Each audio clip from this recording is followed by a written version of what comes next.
오늘 보니까 전체적인 주제가 이제 감사 특밤에서 이제 감사의 주제가 맞춰져 있는데, 사실 제가 정확한 사정을 모르고 저는 나름대로 이렇게 말씀을 가지고 왔는데, 잠깐 앉아 있으면서 그런 생각이 들었어요. 우리들이 하나님께 드릴 수 있는 제일 큰 감사가 무엇일까? 하나님이 기뻐하시는 일이 무엇일까? 제가 그렇게 맞춰서 준비한 건 아닌데 생각해 보니까 우리의 믿음이 자라나는 것을 하나님이 제일 기뻐하시겠다는 생각이 들었어요. 우리가 자녀들 키우면서 아유 저놈 다 컸네, 그때 부모의 마음이 참 흐뭇하잖아요. 다 컸네 라고 하는 말이 키가 컸다는 의미일까요? 철이 들었다는 의미죠. 아유 부모의 마음도 알고. 어쩌면 오늘 이 말씀은 히브리서 기자가 교인들을 바라보며 굉장히 안타까운 마음으로 보냈던 편지입니다. 야, 저 사람들이 믿음이 좀 자라났으면 좋겠는데 믿음이 자라지 않는구나. 오늘 히브리서 기자의 마음을 가지고 여러분들과 함께 이 말씀을 좀 나누어 보려고 합니다. 믿음이 자라는지 자라지 않는지 우리들이 어떻게 알 수 있을까? 저는 개인적으로 그런 생각을 합니다. 예수를 믿고 우리들이 신앙생활을 하면 믿음이 자라는, 그것을 우리들이 믿음을 볼 수는 없지만 믿음이 자라는 표식 중에 하나가 우리들에게 있어 나타나는 성품의 변화가 아닐까. 여러분들에게 한번 물어볼게요. 여러분들 예수 믿고 조금 성격이 좋아지셨나요? 전 우리들 분명히 이거 대답할 수 있어야 된다고 생각합니다. 누구도 하나님 앞에 완전한 자로 나오지 않았습니다. 우리는 다 부족한 사람으로 나왔어요. 하나님이 정말 바라는 것은 우리들이 이룰 수 없는 완전은 아닌 것 같아요. 하나님이 기뻐하시는 것은 우리의 믿음이 자라면서 우리의 성품, 우리들의 삶이 변화되는 것은 아닐까. 저는 가끔 그런 생각을 합니다. 저는 아직 은퇴하기에는 좀 많이 남은 나이죠. 제가 이제 50대 중반 됐거든요. 그렇게 안 보이세요? 저 50 중반 됐어요. 그렇게 안 보이시나 보다. 네. 근데 요즘 제가 이제 만나교회 목사가 된 지 담임 목사로 한 15년째 이렇게 사역을 하면서 요즘은 제가 제일 많이 고민하는 것이 은퇴입니다. 은퇴를 잘해야 되겠다. 그러면서 나는 언제 은퇴하지? 저는 이 은퇴라고 하는 것이 물리적인 나이가 아니라고 저는 생각을 해요. 그래서 속으로 나는 언제 은퇴할까 생각하다가, 그래 내가 더 이상 이 목회 현장에서 목사로 살아가면 내 성품이, 내 삶이 변화되지 않고 자라지 않을 때 강단에서 내려와야 되겠다. 결국 저는 어느 때도 완전한 모습일 수는 없거든요. 매년 저는 제 아내에게 이렇게 확인을 합니다. 내가 작년보다 좀 나아졌지? 제가 예스 할 때까지 계속 물어봐요. 나아졌지? 제가 아내한테서, 우리 가족들에게서 더 나은 사람이 되지 못하고 목회를 한다면 얼마나 불행한 일일까? 우리들이 예수를 믿는데, 우리들이 예수를 믿어도 연수는 오래되는데 우리들이 변하지 않는다면 그것은 얼마나 불행한 일일까라는 생각을 합니다. 우리들이 믿음이 자라지 않는 그 증거 가운데 하나를 대라고 하면, 우리 성도들이요 끊임없이 하나님과의 관계를 가진다고 하면서도 늘 목회자를 의지하는 마음들이 우리들에게 있는 것 같아요. 모르겠어요. 목회자인 입장에서 교인들이 저를 믿고 따르고 의지한다면 기쁜 일이겠죠. 목회자가 이야기하는 대로 교인들이 말을 다 잘 들어주면 기쁜 일이겠죠. 근데 하나님 입장에서 보면 교인들이 목회자를 의지하는 것보다 하나님과의 올바른 관계 속에서 그 교인들이 자라난 모습이 아닐까라는 생각이 저에겐 들어요. 교인들은 목회자를 참 이렇게 의존하려고 하는 마음도 있죠. 그래서 목회자들이 이렇게 탁 정의를 내려주고 이렇게 해야 되는 거야 라고 하면 교인들은 좀 쉽게 그것을 좀 따르려고 하는 경향도 있는 것 같아요. 이게 적절한 예가 될지 모르겠지만, 제가 목회를 하면서 처음 이렇게 담임 목사가 되어서 경험한 건데, 교인들이 아이를 낳으면 저한테 와서 이름을 지어달라는 경우가 있어요. 제가 처음에 한두 명은 아주 기도하고 이름을 지어줬습니다. 근데 계속 지어달라 그러니까 아무리 기도해도 그 이름이 그 이름인 거예요. 그래서 아니 교인들은 왜 나한테 자기 아이를 낳고 나한테 이름을 지어달라고 할까를 생각해 보았어요. 그랬더니 그런 의도가 있는 것 같아요. 목사님이 우리 아이의 이름을 지어주면 잘 될 것 같다, 그런 마음들을 가지고. 물론 좋은 이름으로 잘 불리는 것은 그 아이에게 굉장히 복된 일인 것만은 사실입니다. 그런데 목회자인 제가 교인들 자녀의 이름을 지어준다고 그 아이가 절대 잘 되지 않습니다. 저에게는 그런 능력이 없는 사람입니다. 그 아이가 잘 되려면 하나님 앞에 제대로 살아야 되는 것이지, 그 아이의 삶과 관계없이 제가 이름을 지어준다고 그 아이가 잘 되는 것은 아닙니다. 우리들이 믿음이 자라나지 않는 증거 가운데 하나는 뭐냐면, 우리는 믿음대로 올바로 살려고 하지 아니하면서 누군가 이름을 지어주면, 누군가 이런 법칙을 따르면 내가 잘 될 거야 라는 생각들은 아닐까. 저는 목회하면서 그런 의구심을 많이 가져요. 그리고 교인들을 바라보면서 교인들이 신앙생활을 참 오래한 집사, 권사, 장로가 됐는데도 그 사람들이 변하지 않는 모습들을 바라보며 저것은 왜 그런 일일까라고 하는 것들을 고민할 때가 종종 있어요. 그런가 하면 저에게 또 이런 일이 있었어요. 우리 교인 중에 참 열심히 봉사하고 열심히 사역하던 분이었는데, 한 번은 저에게 와서 저기 강남의 역삼동에 일식 돈가스 집을 하는데 저한테 이름을 줘달라는 거예요. 그 아이 이름 짓는 것도 힘든데 상호까지 줘달라 그러면 이제 더 힘들어요. 근데 일식 돈가스 집 이름을 줘달래요. 제가 지금은 매년 일본에 가서 몇 차례씩 영성훈련을 인도하느라 일본어를 좀 배우고 조금 아는데, 그때는 제가 일본어를 전혀 모를 때입니다. 뭐 제가 진짜 아는 일본어는 뭐 아리가또 고자이마스, 오하요 고자이마스 뭐 이런 거, 그리고 제가 대학 다닐 때 늘 치던 당구장에서 쓰던 용어, 그거 말고는 제가 일본어를 아는 게 없었어요. 그래서 돈가스 집 이름을 줘달라 그래서 일본어를 제가 알고 있는 걸 다 대봤어요. 아리가또, 오하이오 뭐 다 해봐도 이게 돈가스 집 이름에 잘 맞지를 않더라고요. 그런데 제가 당구장에서 쓰던 용어 중에 당구를 이렇게 잘 치면 뭐라고 얘기하냐면 기레이 그럽니다. 그 기레이라고 하는 말이 beautiful, wonderful, 잘한다 이런 말이잖아요. 기레이 돈가스 하니까 이게 입에 쫙 달라붙는 거예요. 그래서 제가 기레이 돈가스라 하세요. 그리고 이름을 지어주고 오픈 예배를 드린 거예요. 음식점에서 오픈 예배를 드리면 예배를 마치고 뭘 가져오나요? 그 음식점에서 파는 음식을 가져오는 겁니다. 제가 예배를 드리고 기레이 돈가스라고 하는 이름을 지어주고 음식을 먹는데 걱정이 되기 시작했어요. 그리고 6개월 만에 문을 닫았어요. 이름까지 지어주고 예배를 드렸는데 문을 닫았단 말이에요. 그때 제가 깨닫게 된 게 있어요. 음식점에 음식 맛이 없으면 성령님도 역사하지 못하시는구나. 제가 아주 심각하게 깨달은 겁니다. 우리들이 그런 마음들이 있죠.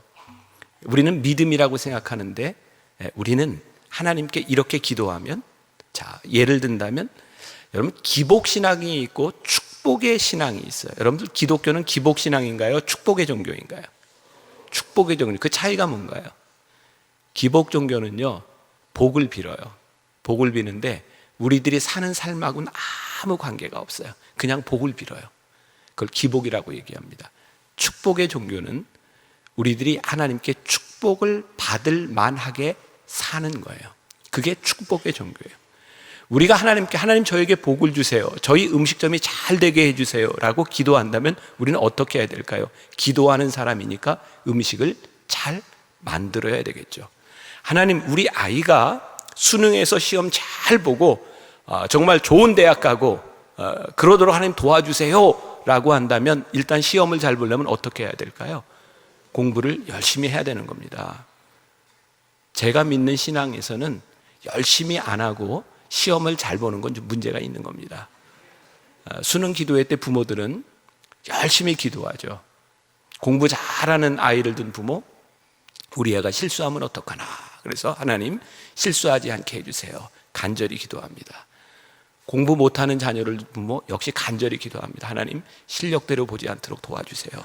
간절한 건 똑같습니다.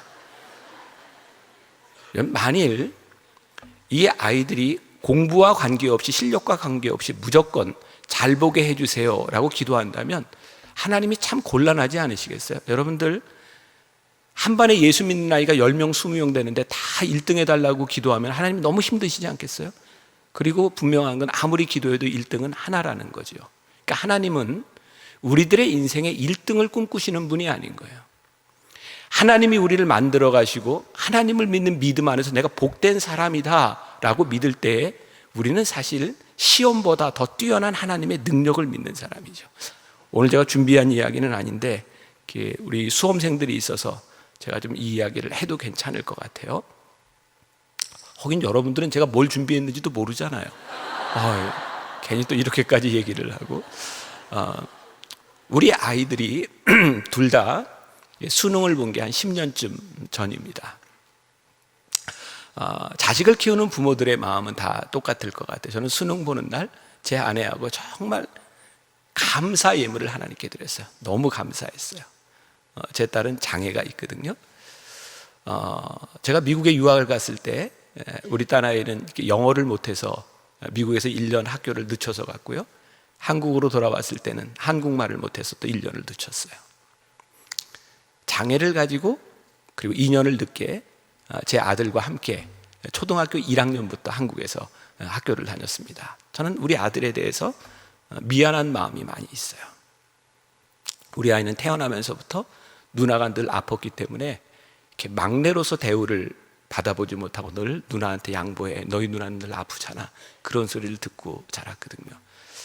초등학교 1학년부터 한국에 와서 학교를 같이 다니는데 전 진짜 한국에 와서 살면서 너무너무 힘들었어요. 한국을 떠나고 싶을 때가 많았어요.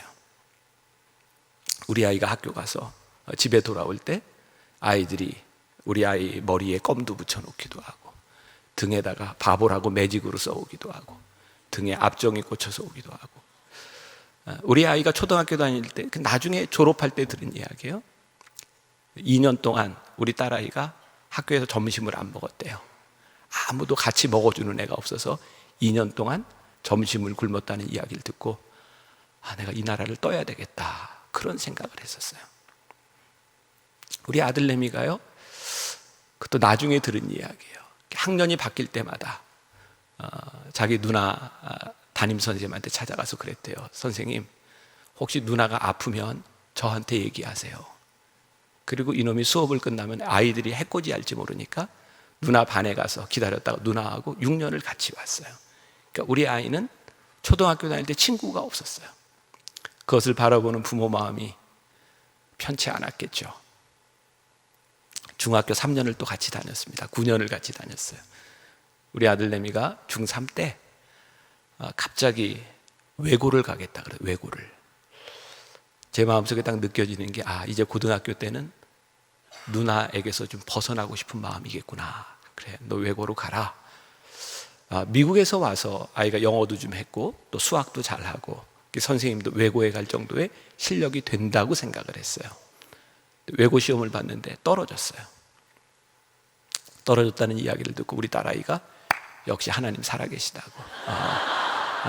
우리 딸아이가 자기 동생 외고 떨어지라고 열심히 기도한 거예요. 우리 딸아이는 제일 의지하는 게 엄마 아빠가 아니라 자기 동생이었어요. 분당에서 고등학교를 가기 위해서는 이제 1지망, 2지망, 3지망 이렇게 쓰는데 우리 아들내미는 누나하고 좀 떨어지고 싶어서 누나는 이미 장애가 있어서 학교가 결정이 돼 있었고 가까운 데로 누나하고 떨어져서 가려고 했는데 그 학교도 또 같이 됐어요. 우리 딸 역시 하나님은 살아계시다고 그래서 12년을 같이 학교를 다니게 됐어요. 우리 아이가 중학교 3학년 때 영성훈련에 갔다가 은혜를 받았어요.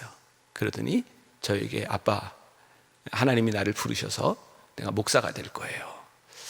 목사인 아버지의 마음에 그 순간이 참 기쁜 순간이게 또 우리 아들이 또 이런 이야기를 해서 아빠, 나는 아빠 같은 목사가 되고 싶어요. 이제 감동 포인트인데 감동을 잘 안 하시는군요. 제가 얼마나 감격스러웠겠어요. 고등학교에 갔을 때 제가 우리 아이한테 우리 아이가 저한테 물어봤어요. 아빠, 제가 좋은 목사가 되려면 어떻게 해야 될까요? 우리 학생들 잘 들으세요. 제가 우리 아들에게 그랬어요. 아들아, 네가 하고 싶은 일의 리스트를 1, 2, 3, 4, 5 적어봐라. 그리고 네가 좋은 목사가 되기 위해서 해야 되는 일이 뭔지를 한번 적어봐라. 그리고 비교를 시켰어요.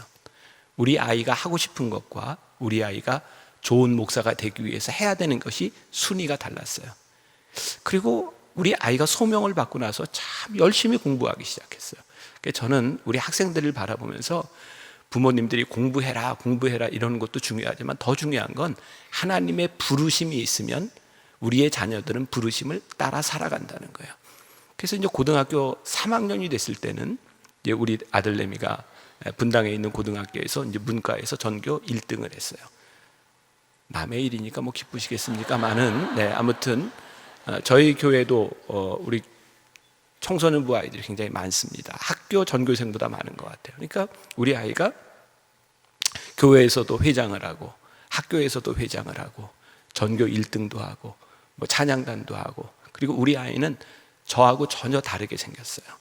아주 괜찮아요. 그러니까 소위 말하는 엄친한 거죠. 엄친아. 여러분들이 못 볼 거니까 내가 아무 얘기를 해도 괜찮아요. 네. 우리 아이가 이제 고3 때 이제 수능을 봤고요. 우리 딸내미는 장애가 있어서요, 잘 학업을 따라가지는 못했어요. 전교 꼴등을 했고요. 우리 아이는 이제 아들내미는 전교 1등을 하고 시험을 본 거예요. 수능 보는 날 제가 우리 교인들에게 그런 이야기를 했어요. 참 하나님 너무 감사하다고. 나는 우리 가정을 생각하면 하나님이 여기까지 인도하여 주신 것만 해도 너무 감사하고, 1등하는 자녀, 꼴등하는 자녀 다 주셔서 하나님은 이 목사로 하여금 교인들의 마음을 다 알게 하신 것도 너무 감사하다고. 그리고 이제 수능 기도회 이렇게 끝나고 시험을 봤는데 우리 아이가 이제 한두 문제를 더 틀린 거예요. 그러니까 그 1등급에 이렇게 걸려 있는 아이들은 한두 문제가 이렇게 당락을 좌우하니까 우리 아이가 가려고 했던 세 군데 학교에 다 떨어졌어요. 오늘 제가 밤늦게 제가 집에 들어왔는데 그 거실에 식탁 위에서 우리 아들내미가 눈물을 뚝뚝 흘리고 울고 있는 거예요. 제 아들님이 운기인데, 운기야 너 왜 그래? 그랬더니 아빠 왜 교인들한테 저 1등 한다고 얘기해서 교인들이 저 보면 너 학교 어떻게 됐냐 그러는데 제가 쿨하게 떨어졌어요. 근데 제 마음 얼마나 아픈지 아냐고. 제가 아들한테 그랬거든요. 아들아, 아빠도 목사 아들이고 너도 목사 아들이고 아빠가 왜 네 마음을 몰라? 근데 아빠가 믿는 믿음이 하나 있어. 너 하나님이 너를 택하셨다 그랬지? 너 하나님이 너를 부르셨다 그랬지? 하나님이 너를 부르셨으면 지금 네 인생에 잘못되는 것 하나도 없어. 하나님은 네 인생의 최고야. 우리 아들이 재수를 하겠다는 거예요. 그래, 재수해. 제 말이 맞는지 틀린지 생각해 보세요. 그래서 제가 재수하겠다는 아들한테 그랬어요. 아들아, 너 목사 된다고 했지? 네가 나중에 어떤 교회 이력서를 냈다고 생각해 보자. 같이 낸 경쟁자 중에 한 사람은 재수도 안 해본 사람이야. 근데 넌 재수도 해봤어. 교인들 입장에서 누가 경쟁력이 있겠냐? 그럼 어떻게 생각하세요? 인생에 대학 한번 떨어져 본 경험이 있는 거 괜찮지 않습니까? 제가 아들한테 그랬어요. 괜찮아. 네가 인생에 그런 경험도 해보는 거 네 인생에 절대로 나쁜 게 아니야. 재수를 시작하게 됐어요. 재수를 시작할 무렵에 저도 이제 미국에서 공부를 하고 왔고, 저희 교회도 이제 규모가 어느 정도 크다 보니까 제가 미국이나 이런 해외에서 이렇게 발표도 하고 설교도 할 기회가 있는데 영어가 잘 안 돼요. 그래서 아들을 보면서 갑자기 그런 생각이 들었어요. 아들아, 너 목사가 될 텐데 또 미국으로 한번 학교를 가보면 어떻겠니? 그래서 그것도 괜찮은 생각이다 싶어서 아마 3월인가 토플 시험을 보고 미국 대학으로 가는 SAT 시험을 봤어요. 근데 시험 성적이 의외로 잘 나왔어요. 그래서 시카고에 있는 자그마한 사립대학에, 좋은 학교는 아니에요, 4년 장학금을 받고 갑자기 가게 됐어요. 그러니까 우리 아이도 처음으로 부모를 떠나서 이제 장학금을 받고 이제 시카고에 있는 대학으로, 작은 사립대학으로 가게 됐는데 거기에는 한국 학생이 아무도 없었어요. 전화가 자주 와요. 전화 올 때면 늘 얘가 울먹울먹하면서 아빠 기도해 주세요. 나중에 이름이 얘기하는 거예요. 아빠 그때 전화할 때 전 학교에 있는 채플에 들어갈 때 화장실에 가서 휴지를 이만큼 뜯어다가 막 울면서 전화했다고. 너무 힘들어서. 그렇게 1년을 지나면서 이 아이가 이제 공부를 열심히 했던 것 같아요. 한국 사람도 거긴 할 수 있는 게 운동하고 공부밖에 없으니까. 그래서 SAT, 미국 대학에 가는 시험을 다시 봤어요. 그리고 이제 좋은 대학에 이제 다시 어플라이를 한 거예요. 그리고 저에게 전화가 왔어요. 아빠, 제가 여기 어플라이를 했는데 이번에 꼭 됐으면 좋겠어요. 그래서 제가 아들에게 이렇게 얘기했어요. 아들아, 너 지금까지 떨어져서 네 인생에 잘못된 게 뭐가 있니? 염려하지 마. 하나님은 네 인생의 최선이야. 너 외고 떨어졌으니까 일반 고등학교 가서 1등 했지. 너 외고 갔으면 1등 못해. 너 대학 떨어졌으니까 미국 유학 갔지. 너 여기서 대학 붙었으면 지금 맨날 놀고 있을 거야. 하나님은 네 인생에 절대로 실수가 없으신 분이야. 염려하지 마. 그랬더니 저에게 그건 아는데요, 이번 한 번만 하나님의 뜻하고 내 뜻하고 같아봤으면 좋겠어요. 우리 아이의 마음 가운데는 상처가 있었어요. 늘 떨어졌던. 근데 다행히 그 학교에 이제 합격을 했고 4년 동안 대학을 졸업하고 미국에서 3년 동안 이제 목사가 되는 MDB 과정을 졸업하고 지금 한국에 와서 이제 군대 이제 공군 통역장교로 이제 가 있어요. 제가 우리 아들을 보면서 제가 아들뿐만이 아니라 우리 교인들에게 묻는 거예요. 여러분, 하나님이 여러분들을 부르셨으면 하나님은 여러분들의 삶에 늘 베스트입니다. 단지 우리가 하나님이 우리를 어떻게 인도하고 가시는지를 우리들이 모를 뿐입니다. 제가 오늘 수험생들에게 그런 말씀 드리고 싶어요. 담대해요. 하나님이 여러분들을 부르셨으면 하나님은 여러분들의 인생의 최선인 줄 믿습니다. 믿어요?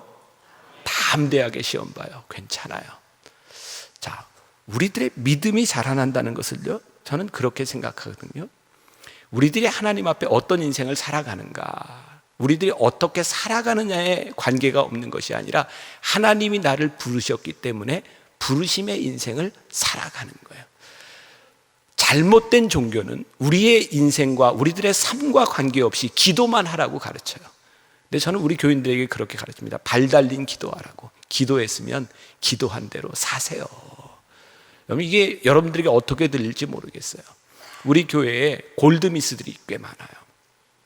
골드미스들, 예수 잘 믿는 여자 청년들이 결혼하기 쉽지 않습니다. 믿음 좋은 남자 만나는 것도, 또 그 나이 또래의 자기의 경제력과 비슷한 남자를 만나는 것도 쉽지 않아요. 남자는 군대를 갔다 와야 되잖아요. 그 여자들이 늘 앞서 있어요.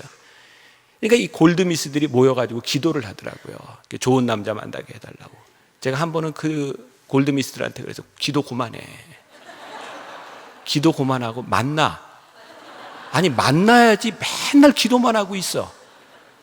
그럼 제가 얘기하는 의도를 아시겠어요? 기도하는 게 잘못된 것이 아니라 우리들이 기도한 대로 살아가지 못하는 게 문제인 거예요. 우리들이 하나님 앞에 인격이 성장한다고 하는, 우리의 믿음이 성장한다고 하는 것은요, 기도만 하는 것이 아니라 기도하는 인생을 살아가는 것, 그것이 하나님의 사람으로, 믿음을 가진 사람으로 성장하는 거죠. 카일 아이들먼이라고 하는 사람이 팬인가 제자인가 라는 책을 썼어요. 그 Not a Fan이라고 영어 제목이 되어 있는데 한번 읽어보세요. 좋은 책입니다. 팬인가 제자인가. 거기에서 이 카일 아이들먼이라는 사람이 팬과 제자를 구별해야 된다고 얘기합니다. 팬과 제자의 차이는 뭔지 아세요? 팬도 제자도 자기가 따르는 사람에 대해서, 우상과 같은 존재에 대해서 열광하고 좋아합니다. 그러나 팬은요, 절대로 자기가 좋아하는 사람을 위해서 희생하지 않습니다. 여러분, 우리가 유현진을 좋아하고 박찬하를 좋아하고 아무리 그런 사람들을 좋아한다 할지라도 우리 대신 떼어줄 수 없습니다. 그리고 시간이 지나면 우리들에게 그 좋아하는 대상이 바뀌어지죠. 제자는요, 우리들이 따르고 우리들이 좋아하는 그분을 위하여 우리들이 희생하고 그분이 원하는 삶을 살아가는 것이 제자의 삶을 살아가는 거예요. 우리 교회에 여러분들 찬양할 때, 기도할 때 우리들의 모습을 보죠. 얼마나 믿음이 있어 보여요. 두 손을 들고 하나님께 영광을 돌립니다. 존귀하신 하나님, 오늘 하나님 이곳에 임재하여 주소서. 우리들이 하나님 너무너무 좋아한다고 우리들이 찬양하는데, 우리들이 제자가 아닌 것은 그렇게 찬양한 우리가 하나님을 위하여 희생하지 않고 우리들이 제자로서 살아가지 못하는 거죠. 우리의 믿음이 자라나지 않는 거예요. 그래서 믿음이 자라나지 않는 아이들은 늘 때를 씁니다. 그런데 부모의 마음을 알려고 하지 않는 거죠. 우리들의 모습을 한번 보세요. 저희 집에 개를 한 마리 키웁니다. 개가 하얘요. 마티즈 종인데, 그래서 이름이 흰둥이에요. 그래서 제가 가끔 우리 개를 데리고 시간이 날 때 이렇게 산책을 하면서 이렇게 탄천, 그 분당에 있는 탄천이 있는데 거기를 이렇게 다닐 때가 있어요. 이 개가요, 저를 너무 좋아해요. 제가 집에 들어가면 뺑글뺑글 돌고 난리가 나요. 아무튼 개처럼 저를 환영하는 게 없어요. 아무튼 개가 저를 제일 좋아해요. 저는 개가 진짜 저를 좋아하는 줄 알았어요. 제가 산책을 갔는데요, 요즘은 산책하고 이러는데도 음식을 시켜 먹잖아요. 아니, 짜장면 통을 들고 어떤 사람이 가는데 그 냄새가 나니까 이 개가 막 쫓아가는 거예요. 우리 개가 그랬어요. 흰둥아 일로 와, 흰둥아, 김흰둥 일로 와, 일로 와 그러는데 계속 쫓아가는 거예요. 제가 그걸 보고 알았어요.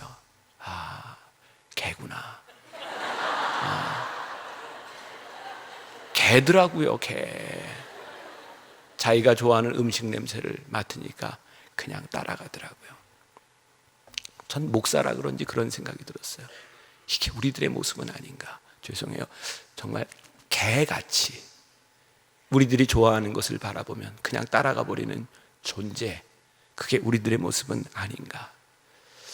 정말 우리들이 믿음이 자라난다고 하는 것, 믿음이 있다고 하는 것은 하나님 앞에서 우리들의 뜻을 꺾고 하나님의 뜻대로 살아가는 것이 믿음인데, 우리는 하나님 앞에서 그렇게 우리의 뜻을 꺾으려고 하지 않는 것 같아요. 제가 목사로서 교인들을 바라보며 이 히브리서 기자의 마음이 이해가 되는 거예요. 오늘 히브리서 기자가 뭐라고 얘기해요? 얘들아, 너희들이 믿음이 좀 자라나서 이제는 마땅히 선생이 되어야 할 터인데 너희는 아직까지도 젖 먹는 아이처럼 그렇게 머물러 있는 것을 보니 너무나 안타깝다는 거예요. 저는 교인들의 겉모습을 보면서 내가 착각하지 말아야 되겠다. 여러분, 우리들 신앙생활하면서 우리들의 마음을 참 아프게 하고 우리들에게 상처를 주는 사람들이 되게 누구예요? 교회에서 열심히 일하는 사람들이잖아요. 그냥 예배만 왔다 갔다 하는 사람은 문제도 안 일으키는 거 알죠? 대개 문제를 일으키는 사람들은 열심히 신앙생활을 하는 사람입니다. 근데 우리들이 착각하는 게 뭐냐면 열심히 신앙생활을 하면 믿음이 좋다고 생각하는 거예요. 헌금을 잘하면 믿음이 좋다고 착각하는 거예요. 새벽 예배에 잘 나오면 믿음이 좋다고 착각하는 거예요. 저는요, 매일 새벽 예배 드리면서 매일 똑같은 기도하는 교회를 너무 많이 봐요. 어쩌면 그렇게 변치 않고 똑같은 기도를 하는지 몰라요. 문제를 안고 와서 매일 기도하고 문제를 또 가지고 갔다 내일 또 가져와요. 기도는 하는데 믿음이 자라지 않아요. 기도는 하는데 성품이 자라지 않아요. 예수님께서 겟세마네 동산에서 기도하실 때 십자가를 놓고 기도하시는 게 너무너무 힘드셨잖아요.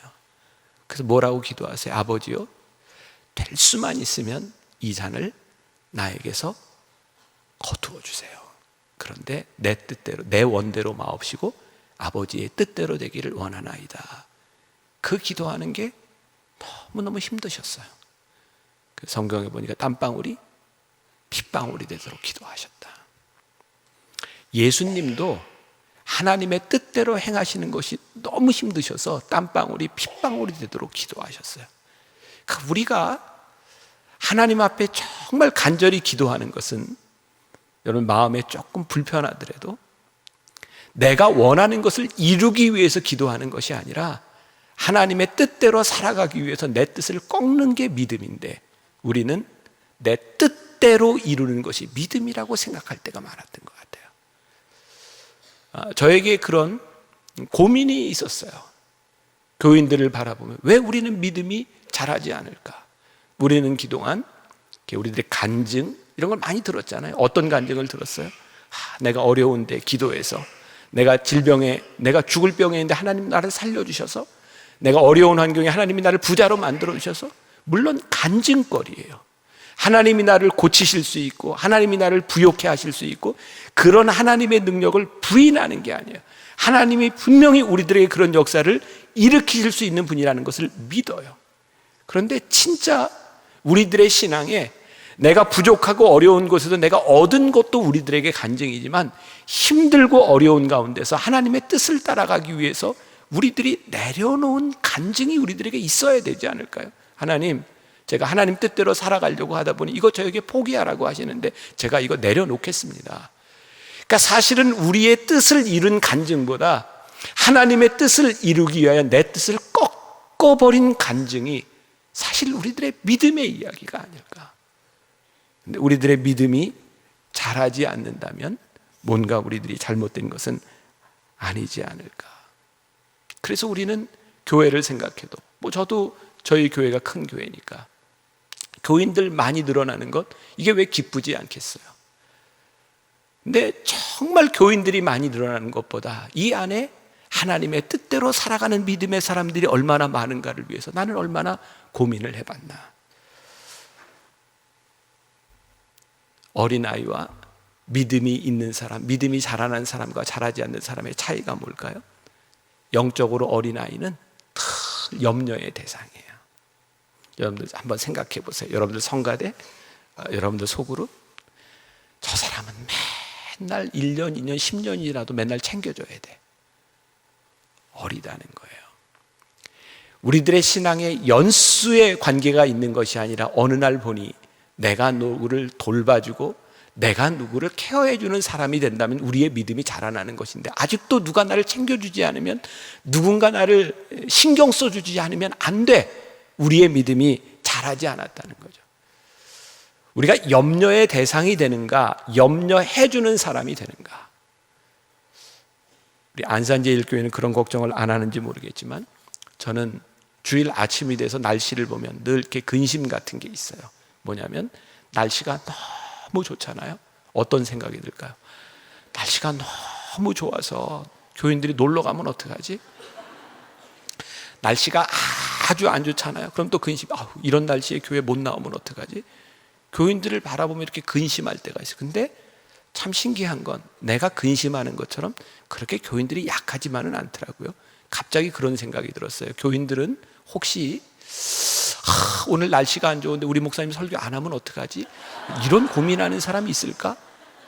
적어도 교인들 중에 목회자가 날씨 때문에 설교할까 안 할까 고민하는 사람은 없을 것 같더라고요. 그 정도는 생각해 주는 거죠.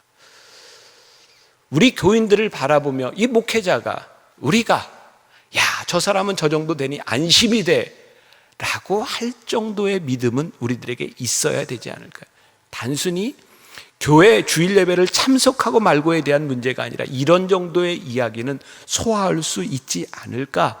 이 정도는 흔들리지 않겠지라고 하는 믿음이 있어야 되지 않을까요?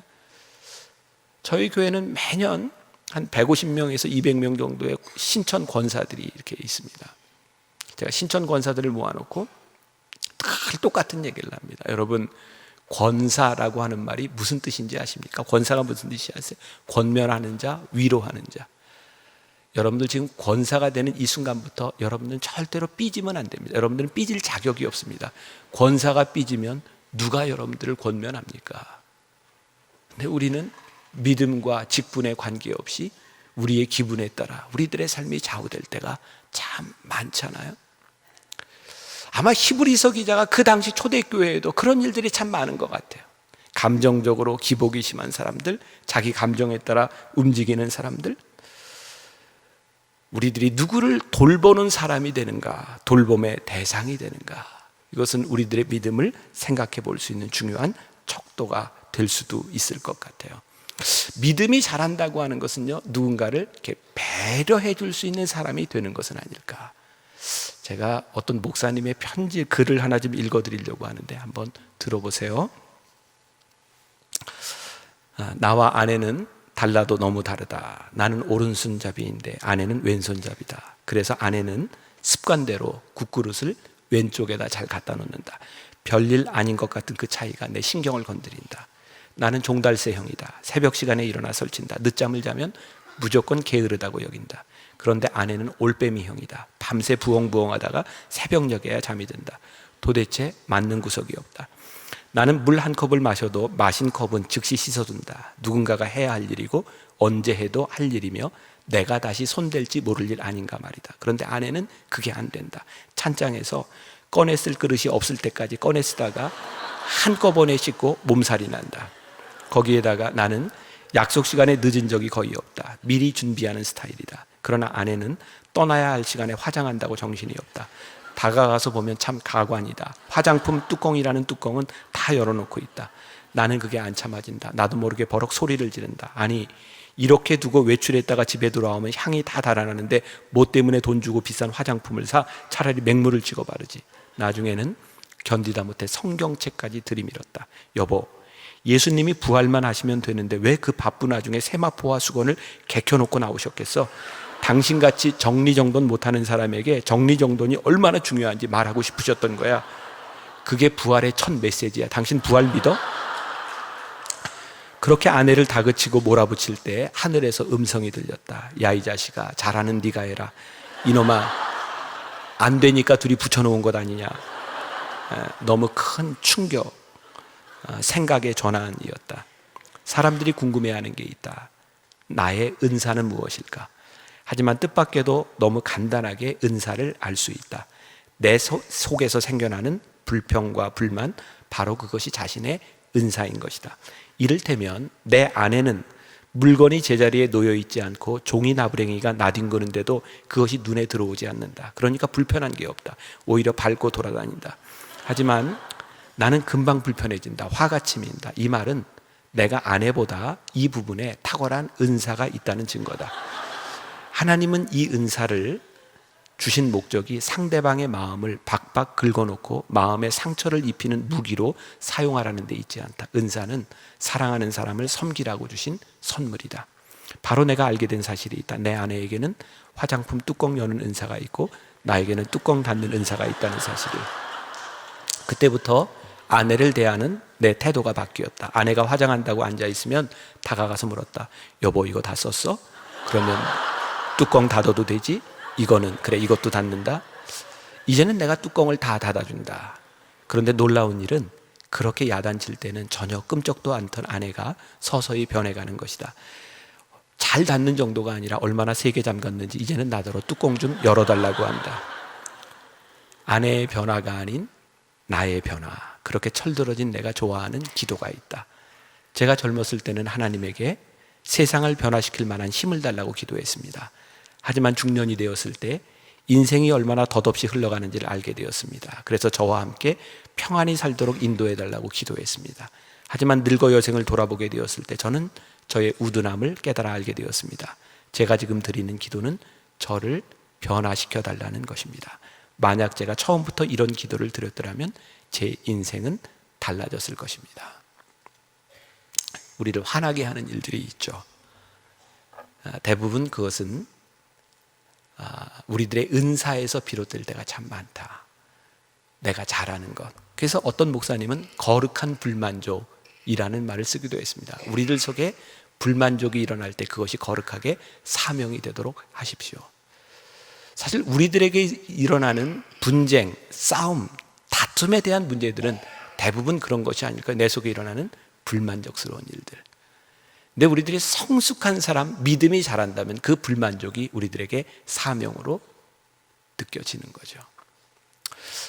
제가 어느 날 크리스마스 설교를 하는데 저희 교인 중에 한 분이 저에게 양복을 이렇게 맞춰주셨어요. 저는 누가 이렇게 양복을 맞춰주거나 넥타이나 새로운 건 저 나름대로 그냥 제가 지키는 거죠. 늘 예배 시간에 먼저 입고 나옵니다. 그건 제가 하나님 앞에 제가 예배자로서 새 것을 먼저 입는다, 이런 마음을 가지고 있는 거예요. 아무튼 그 옷을 입고 이렇게 예배를 마치고 났는데 저에게 장로님 부부인데요.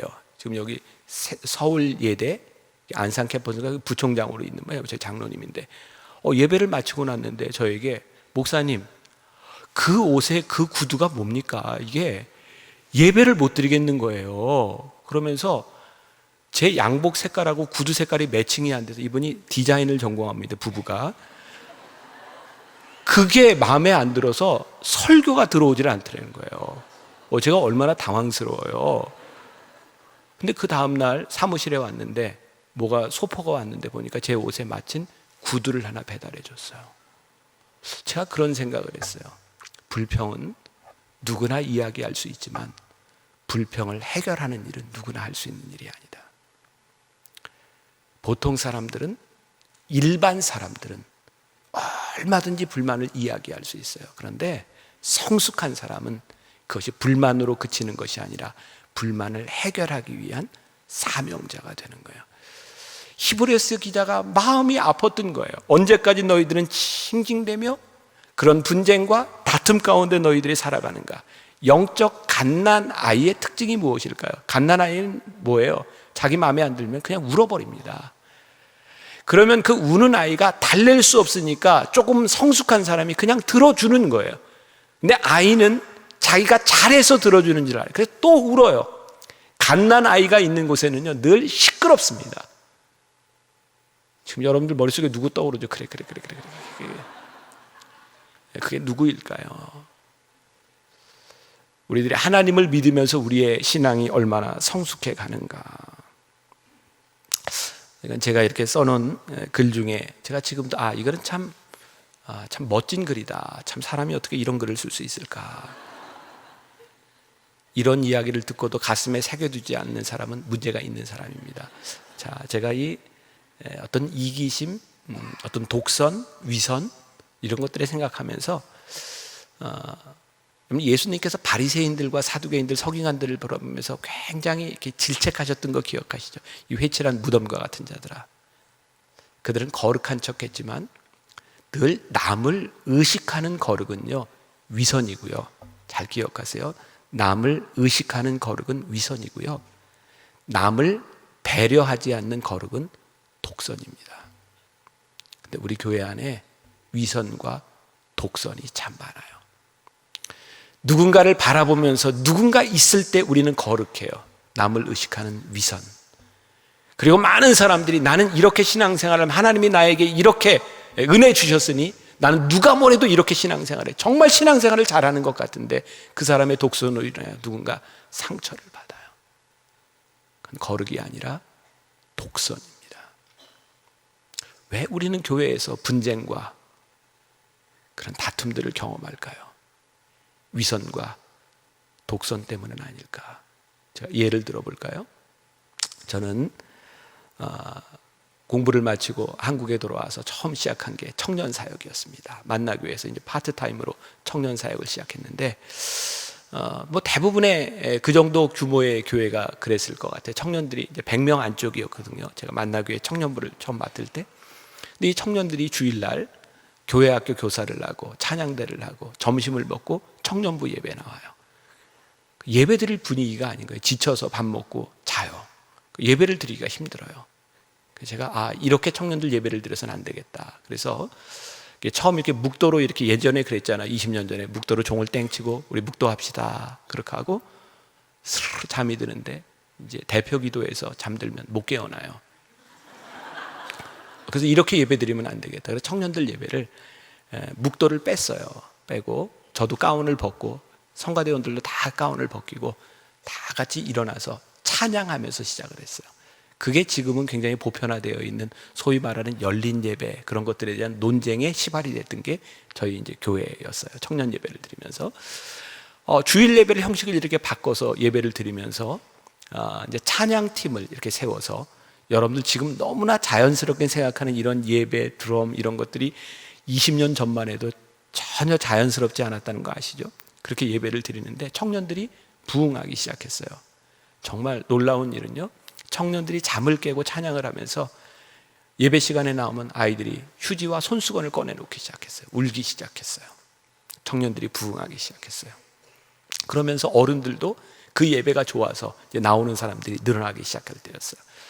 찬양들은 이렇게 뒤에서 찬양을 하는데 그날 어떤 여자 청년이 노랗게 머리를 염색하고 왔어요. 예배를 마치고 나는데 한 여자 집사님이 저하고 악수를 하면서 목사님, 찬양팀을 하는 애가 찬양단원이 저렇게 노란 머리를 염색하고 와도 되나요? 여러분 20년 전에 지금처럼 머리 색깔이 다양하지 않을 때입니다. 청년이 노란색을 들이고 왔는데 확 띄었던 것 같아요. 제가 그분에게 이렇게 얘기했습니다. 집사님, 저희 꿈이 있는데요, 다음 주에 빨간 물 들인 애 하나 더 섰으면 좋겠어요. 진짜였어요. 저는 노란 물 들인 아이가 주일날 오후에 다른 데 가지 않고 예배 시간에 찬양한다는 게 얼마나 놀라운 일인가요? 귀를 뚫고 코를 뚫고 찢어진 청바지를 입고 이 아이들이 다른 데 있지 않고 예배를 드리는 것이 얼마나 귀한 일인가요? 저에게 그렇게 귀하게 보이는 일들이 그 아이들의 머리 염색하고 옷차림 때문에 그 예배 시간에 불편해하는 어른들이 있는 거예요.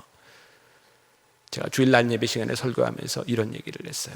여러분들, 우리 청년들을 보면서 노란 물 들이고 머리 물들인 아이를 바라보면서 왜 저러고 다니냐고, 하나님이 주신 대로 그대로 살지 왜 저러고 다니냐고 이렇게 얘기하는 어른들이 계신데, 여러분은 왜 흰머리를 검게 물들이고 다니세요. 그냥 주신 대로 살지. 청년들이 검은 머리를 노란 물 들이는 건 안 되고 흰머리를 검은 물 들이면 된다는 게 어떤 법칙이에요? 여러분, 우리들이 너무 독선적이고 자기중심적이라는 생각이 들지 않으세요? 사실은 신앙생활을 너무 잘하는 것 같은 우리들의 신앙의 모습들 때문에 젊은이들이 상처를 받는 게 참 많다는 생각이 들지 않으세요? 집사가 됐을 땐 그러지 않는데 권사가 되고 장로가 되고 우리의 신앙의 연조가 올라가면 올라갈수록 우리가 얼마나 독선적이 되는지 아세요? 목사는 더 할 수 있죠. 내가 생각하는 신앙이, 내가 생각하는 것만이 옳다고 생각하는 신앙의 독선, 이것은 믿음이 자라는 것이 아니라 우리가 시간이 지나면서 고집스러워지는 것이고 독선적이 되는 거예요. 그러니까 히브리서 기자가 이런 모습들을 보지 않았을까요? 그의 마음이 참 안타깝지 않았을까요? 옛말에 그런 말이 있죠. 자식 이기는 부모 없다. 왜 부모는 자식에게 질까요? 부모니까. 요즘은 안 그렇지만 옛날에는 늘 이렇게 방에 들어가는 입구에 스위치가 문을 열면 그 입구에만 하나 있었잖아요. 요즘은 스탠드도 있고 여기서도 끄고 저기서도 끌 수도 있지만 혹시 여러분 신혼 때를 한번 생각해 보세요. 이렇게 잠을 자려고 이렇게 탁 둘이 누웠어요. 그런데 불을 안 끄고 왔어요. 그럼 서로 마주 보면서 꺼 그러잖아요. 그죠? 누가 꺼요?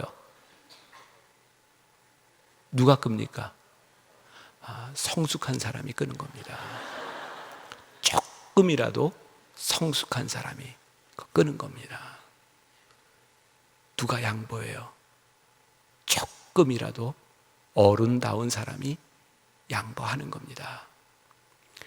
이것만은 끝까지 양보하지 못한다고 하는 것은 우리들이 그만큼 유치하다는 증거입니다. 왜 우리 교회 안에, 믿음의 공동체 안에 그런 유치한 모습들, 영적 어린아이와 같은 모습들이 우리들에게 있을까? 우리들에게 정말 중요한 것, 하나님의 뜻이 이루어졌는가를 생각할 수 있는 것, 그것이 우리들에게 얼마나 귀한 일인가. 히브리서 기자는 계속 이야기해요. 너희들이 젖을 먹는 아이에서 이제는 딱딱한 것도 먹을 수 있는 그런 아이가 되었으면 좋겠다. 여러분들에게 물어봅시다. 어린아이는 왜 어머니의 젖만 먹을까요? 젖밖에 못 먹는 거예요. 왜? 딱딱한 걸 소화시킬 능력이 없기 때문이죠. 우리들에게요, 뼈를 발라 먹을 수 있는, 가시를 발라낼 수 있는 능력이 있으면 그거 먹는데 영적 어린아이는 그걸 못해서요 계속 젖만 먹는 거예요. 믿음의 초보만 가르쳐 주는 거예요. 히브리서 기자가 안타까운 마음으로 우리들에게 얘기해요. 여러분 지금 고기도 먹고 생선도 먹고 여러분 걸리면 가시도 좀 걸러내고 뼈도 좀 걸러낼 수 있는 사람이 되어야 되는데 어떻게 그렇게 아무것도 없는 젖만 먹는 영적 어린아이로 여러분들이 살아가는 겁니까? 더 좋은 것을 누릴 수 없는 거예요. 더 좋은 신앙으로 나아갈 수 없는 거예요. 왜? 우리들에게 늘 걸리는 게 있으니까. 이렇게 목회를 하면서 제일 힘든 게 뭐냐면 무슨 말을 못해. 말을 맨날 자기한테 그랬대. 아니 왜 설교를 하는데 자기한테 대구해? 온 성도들 다 하는데 그게 걸리면 헤어나오지를 못하는 거예요.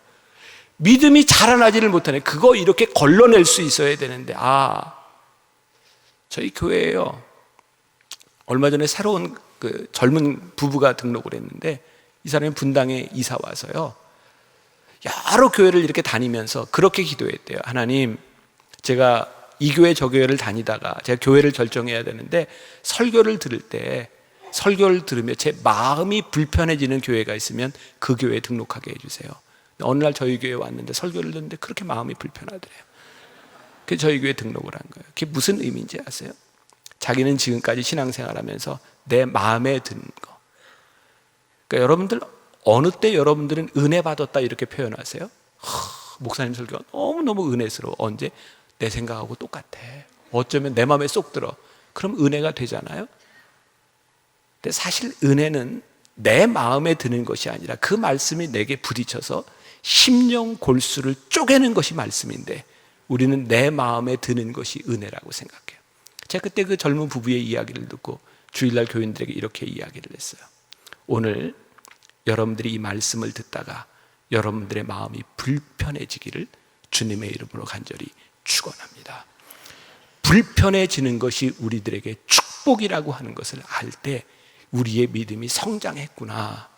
그 말씀이 내 안에서 역사하는 것이 그렇게 쉬운 일이 아니라 이렇게 어렵게 내 안에서 말씀이 역사하고 있구나. 그것을 깨닫는 것이 우리들에게 은혜라는 거예요. 여러분들에게 물을 테니까 속으로만 대답하세요. 겉으로 대답하지 마세요. 새로운 담임 목사님이, 우리 허 목사님이 3년째 되셨다 그랬어요. 여러분들은 목사님이 다 마음에 드세요? 속으로만 대답하세요. 네, 네, 네. 어떻게 목사님이 내 마음에 들겠습니까? 여러분들은 어느 때 목사님이 참 좋습니까? 내 마음에 들 때. 어떤 때 목사님이 마음에 들지 않아요? 내 마음에 들지 않을 때. 여러분들이 누군가를 비난할 때 정말 그 기준이 하나님의 뜻인가 내 마음에 드는 것이 기준이었는가를 생각해 보세요. 믿음이 자라나면 내 마음이 아니라 하나님의 뜻이 무엇인지를 생각하지 않을까요? 목회자를 바라보고 교인들을 바라보는 데 있어서 목회자도 교인을 바라볼 때 내 말을 잘 듣는 교인이 좋은 교인이 아니라 하나님의 말씀대로 살아가려고 애쓰는 사람이 좋은 교인으로 보여져야 좋은 목사가 아닐까요? 여러분들이 좋은 교인이라면 내 마음에 드는 것이 아니라 하나님의 뜻대로 순종하려고 하는 목사님의 모습이 그것이 좋게 보여야 그것이 우리들의 믿음이 자란 모습은 아닐까요? 예를 들어볼까요? 어떤 교회에서 있었던 일이래요. 목사님이 새로 부임해서 그 교회 갔는데 찬양대가 찬양을 하고 여기 피아노가 있는데 피아노 위치가 마음에 안 들더래요. 그래서 목사님이 피아노 위치를 이렇게 돌려놨대요. 다음 주에 왔는데 교인들이 난리가 났대요. 목사님이 우리 교회에 대해서 뭘 안다고 피아노를 이렇게 마음대로 옮겨놨냐고. 그래서 목사님이 죄송합니다, 다시 바꿔놓게요. 그리고 다시 원위치를 시켰대요. 그리고 그 다음 주부터 주일 아침마다 한 주에 10cm씩 옮겼대요. 이렇게. 나중에 처음 옮겼던 대로 다 옮겨놨는데 아무도 말하는 사람이 없더래요. 교인들의 마음을 불편하게 했던 것이 무엇일까요? 신앙에 대한 문제일까요? 나에게 익숙하지 않다는 거예요. 여러분들의 마음을 불편하게 하는 것에 대한 본질이 무엇인지를, 무엇이 우리를 불편하게 하고 무엇이 우리를 기쁘게 하는지를 생각할 수 있어야 우리의 신앙이 좀 잘할 수 있지 않을까요? 전 지금도 기억나는 게 있어요. 저 초등학교 6학년 때 왕십리에 살았거든요.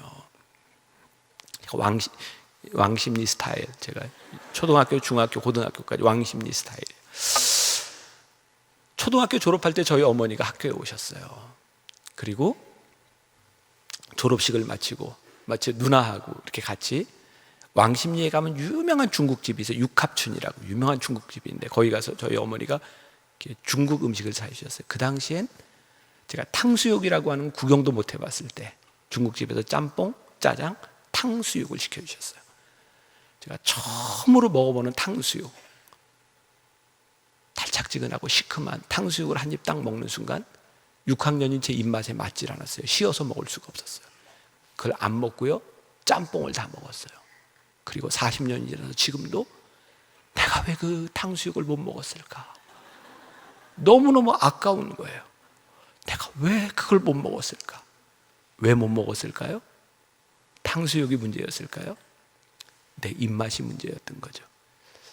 우리 부모들은 자식들을 키우면서 그런 경험 참 많이 하죠. 이놈이 이것 좀 먹어야 되는데 이놈이 오이도 안 먹어, 파도 안 먹어, 야채도 안 먹어. 마음이 참 답답한 거죠.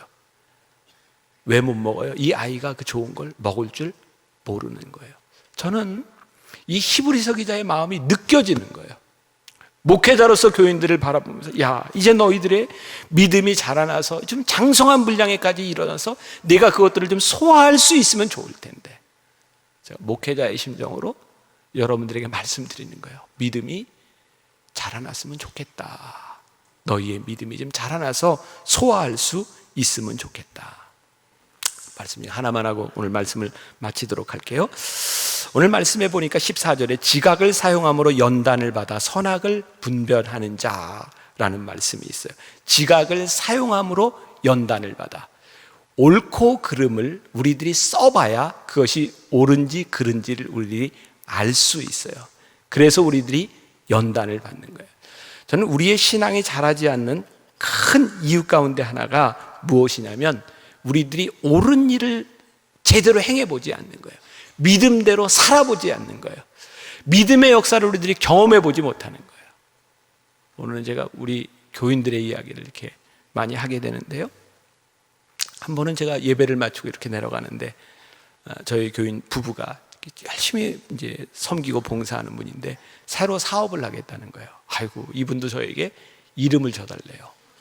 근데 부동산을 하는데 이름을 줘달래요. 근데 목회자가요, 정말 신실한 교인을 보면 그 교인의 부탁을 드리면 그게 허투루 들리지를 않습니다. 새벽에 가서 이렇게 기도하는데 계속 그 생각이 나는 거예요.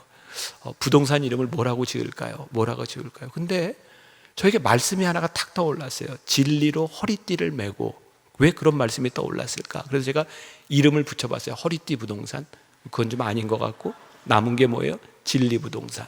그래서 제가 불러놓고 진리 부동산이라고 하세요. 근데 표정이 안 좋아요. 자기들이 기대했던 이름은 아니었던 것 같아요. 제가 오픈하는 날 가서 진리 부동산 이렇게 하고 이렇게 말씀을 전했어요. 부동산을 시작하는 나는 이 두 부부가 이 부동산을 하면서 하나님 말씀의 진리대로 사는 사람이 되었으면 좋겠다고.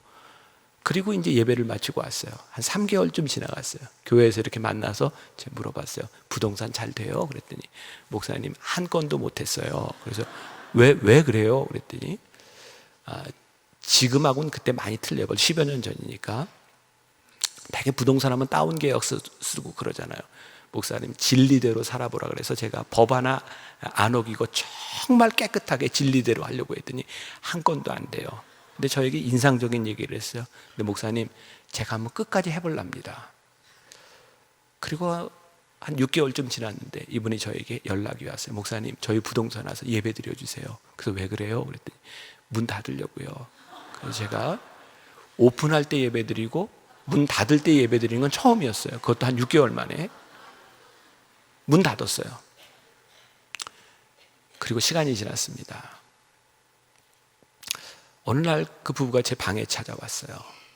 그러더니 목사님 이거 제가 그냥 해도 되는데 목사님한테 꼭 이야기를 해야 될 것 같아요. 그러면서 11조를 가지고 왔어요. 근데 11조를 가져올 형편이 아닌데 근데 11조가 2,300만 원 정도 됩니다. 꽤 많은 금액이에요. 아직도 기억을 해요. 이게 무슨 11조냐 그랬더니 목사님 진리부동산 하다 망했잖아요. 근데 망하고 나서 문 닫았는데 그쪽으로 이렇게 대로가 뚫리면서 이 부동산이 올랐어요. 그래서 이제 그걸 헌금으로 드린 거예요. 그때 제가 그분들에게 이런 말을 했어요. 저는 우리 집사님 가정이 돈을 벌어서 기쁜 게 아니라 끝까지 진리대로 살아보려고 애썼던 그 마음에 하나님께서 복 주신 것이 너무 기쁘다고. 돈 번 것이 기쁜 것이 아니라 진리로 살아갈 때 그 믿음 가운데서 하나님이 어떻게 하시느냐를 경험하게 하신 것이 나는 너무너무 기쁘다고. 그러면 제가 그런 얘기를 했거든요. 앞으로 살아가면서도 진리를 떠나지 않는 사람이 되었으면 좋겠습니다. 우리에게 믿음으로 진리로 살아간다는 건 굉장히 겁나는 일입니다. 때때로 우리들이 많은 것을 포기해야 될 일이 있을지도 몰라요. 그런데요, 우리들이 믿음으로 살면, 우리들이 진리로 살면 하나님이 우리를 절대로 포기하지 않으시고 우리를 붙잡아 주신다는 그 믿음이 우리 속에 들어오고 그것이 우리들에게 경험되어야 우리들의 믿음이 자라는데 우리는 작은 믿음도 써먹지 못하고 경험하지 못한다고요. 제가 오늘 우리 교인들에게 낮에 설교했던 이야기 하나만 하고 마치도록 할게요. 제가 요즘 베드로서 말씀을 쭉 강해를 하고 있는데 베드로 기자가 교인들에게 계속 권면하는 게 너희들이 예수님의 고난을 알고 예수님의 고난으로 인하여 우리들이 구원받은 것도 알고 그러니 이제부터는 여러분들이 세상 정욕에 빠지지 말고 여러분들이 좀 믿음을 지키며 살아갔으면 좋겠습니다. 베드로도 똑같은 고민을 하고 있더라고요.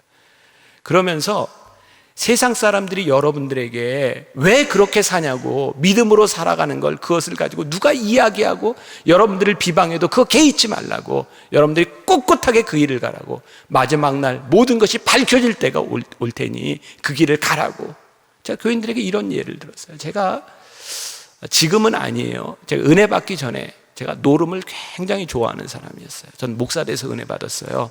그래서 이 말씀을 준비하다가 제가 노름하던 생각이 난 거예요. 제가 주로 하던 게 포카였거든요.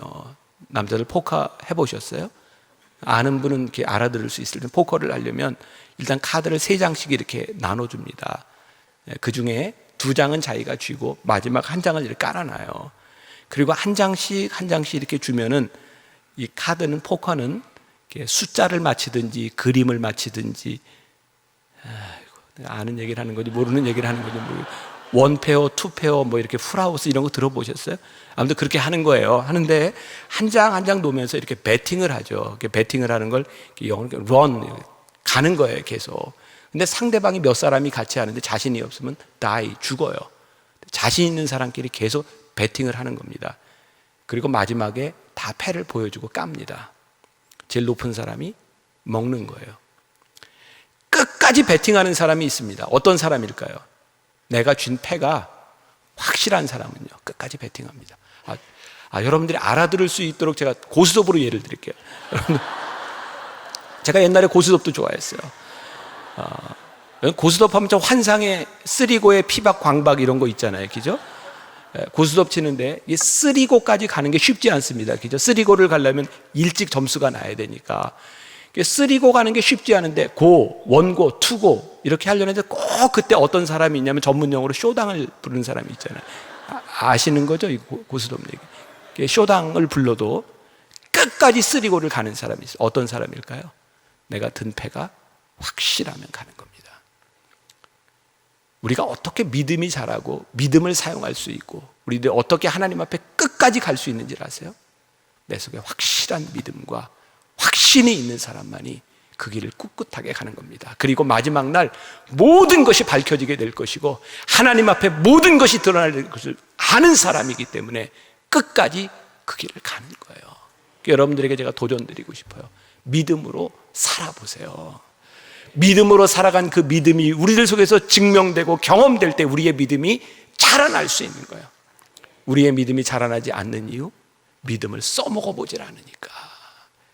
믿음 있는 것처럼 흉내는 내는데 믿음으로 살아가지를 않으니까 우리의 믿음이 자라나지 않는 거예요. 담대하게 이 세상에서 믿음으로 살아가고 믿음이 자라나는 여러분들 한 사람 한 사람 되시기를 주님의 이름으로 간절히 축복합니다. 기도하겠습니다. 살아계신 하나님, 오늘 사랑하는 안산제일교회 성도들이 말씀을 들으며 하나님 앞에 감사를 고백하며 이 자리에 나왔습니다. 우리가 믿음 있는 것처럼 보이지만 얼마나 독선적이고 때로는 위선적이었는지 우리들의 모습도 보게 하여 주옵시고 우리들이 지각을 사용하고 우리들의 믿음을 사용함으로 우리들의 믿음이 자라남이 하나님이 우리와 함께 하심을 고백할 수 있는 귀한 믿음의 성도들 되게 하여 주옵소서. 예수님의 이름으로 기도합니다. 아멘.